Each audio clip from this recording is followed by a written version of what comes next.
हारी, हरौ नाथ मम संकट भारी।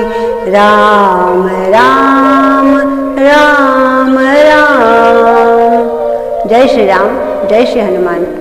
आइए श्री राम कथा में प्रवेश करते हैं। काकभूषण जी महाराज कहते हैं कि ऋषिमुख पर्वत पर महाराज सुग्रीव और जाम्बवंत जी विराजमान हैं। तभी नल और नील एक गुप्तचर को लेकर आते हैं और कहते हैं कि महाराज, इन्हें आपको कोई विशेष सूचना देनी है।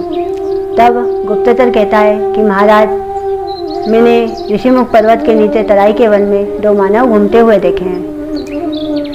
ऐसा लगता है कि वह अवश्य ही बाली ने उन्हें यहाँ पर भेजा है। तब महाराज कहते हैं कि जाओ, उनका भेद जानकर उन्हें लेकर आओ। तब जाम्बवंत जी कहते हैं, उन्हें पकड़ने के लिए हमें हनुमान को भेजना चाहिए, क्योंकि वह चतुर और बुद्धिमान है। वह आवश्यकता पड़ने पर अपनी बल और बुद्धि का प्रयोग अच्छे से कर सकते हैं। तब महाराज और जाम्बवंत जी हनुमान जी के पास जाते हैं। हनुमान जी अपनी तपस्या में लीन हैं। उन्हें सब आवाज़ लगाकर बुलाते हैं। तब वह जागते और कहते हैं कि महाराज, मेरे लिए क्या आज्ञा है। तब महाराज सुग्रीव कहते हैं कि हनुमान, ऋषिमुख पर्वत के नीचे तराई के वन में दो मानव घूम रहे हैं, उन्हें पकड़कर लेकर आओ। हनुमान जी कहते हैं कि महाराज, बिना भेद जाने किसी को पकड़ना तो उचित कार्य नहीं है। तब महाराज सुग्रीव कहते हैं कि यह भी तुम्हारा ही कार्य है हनुमान। तुम अपनी बल और बुद्धि से उनका भेद जानो और जैसा उचित समझो वैसा करो। यदि तुम्हें कोई संकट नजर आए तो हमें संकेत कर देना, तब हम यहाँ से भाग जाएंगे। तब हनुमान जी कहते हैं कि नहीं महाराज, मेरे होते हुए आपको भागने की आवश्यकता नहीं पड़ेगी। तब हनुमान जी महाराज रूप बदलकर ऋषिमुख पर्वत के नीचे तराई के वन में जाते हैं। तब उधर से श्री राम प्रभु और लक्ष्मण जी आते हैं। तब उन दोनों की भेंट होती है। श्री राम प्रभु पूछते हैं कि हे ब्राह्मण देवता, हमें ऋषिमुख पर्वत पर जाना है, आप कृपया मार्ग बता दीजिए। तब हनुमान जी कहते हैं कि आपको ऋषिमुख पर्वत पर क्यों जाना है और आपको वहाँ किससे मिलना है। तब श्री राम प्रभु कहते हैं कि हमें महाराज सुग्रीव से मिलना है। तब हनुमान जी कहते हैं कि महाराज सुग्रीव किसी से नहीं मिलते हैं और ऋषिमुख पर्वत पर इतने वर्षों से कोई नहीं आया है। तब लक्ष्मण जी कहते हैं कि यह सब आप कैसे बता सकते हैं। तब हनुमान जी कहते हैं कि मैं उनका कुल पुरोहित हूँ और वह मेरी मंत्रणा के बिना किसी से नहीं मिलते हैं। तब श्री राम प्रभु कहते हैं कि भाई, हमें महाराज सुग्रीव से नहीं मिला सकते हैं, तो आप उनके मंत्री हनुमान से ही मिला दीजिए। तब हनुमान जी कहते हैं, आपको हनुमान के बारे में किसने बताया। तब श्री राम प्रभु कहते हैं कि हमें माता शबरी ने बताया।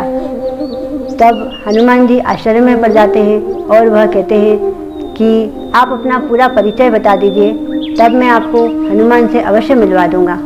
तब लक्ष्मण जी अपना परिचय देते हुए बताते हैं कि हम महाराज दशरथ के पुत्र हैं, मैं लक्ष्मण हूँ और यह मेरे बड़े भैया श्री राम प्रभु हैं।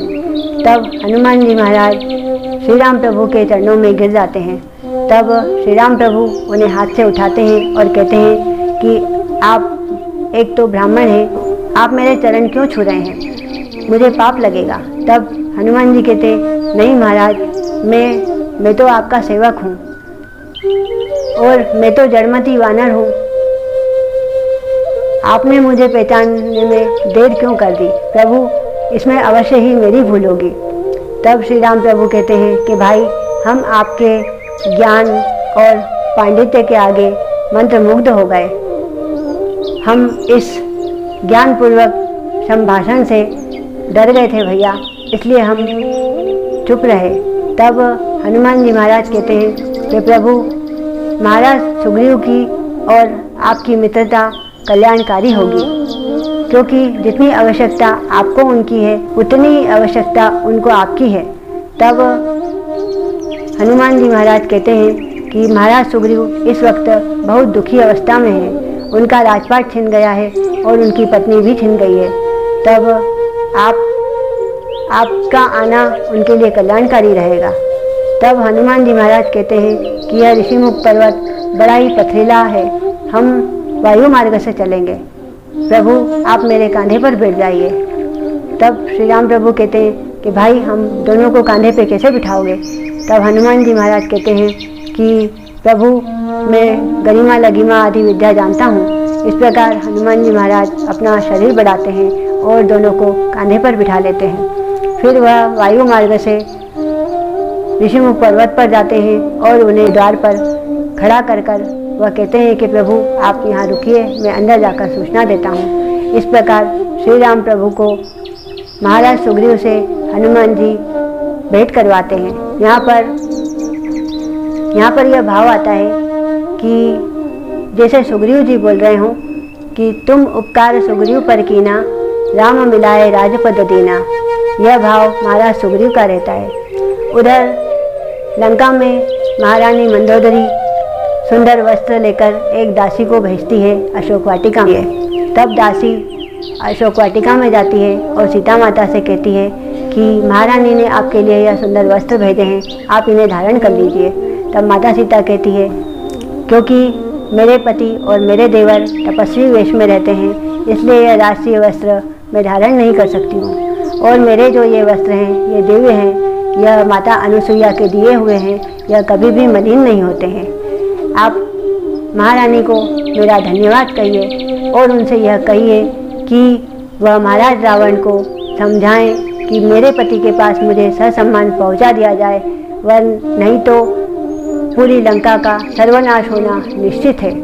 बोलिए श्री रामचंद्र भगवान की जय, हनुमान जी महाराज की जय। जय श्री राम।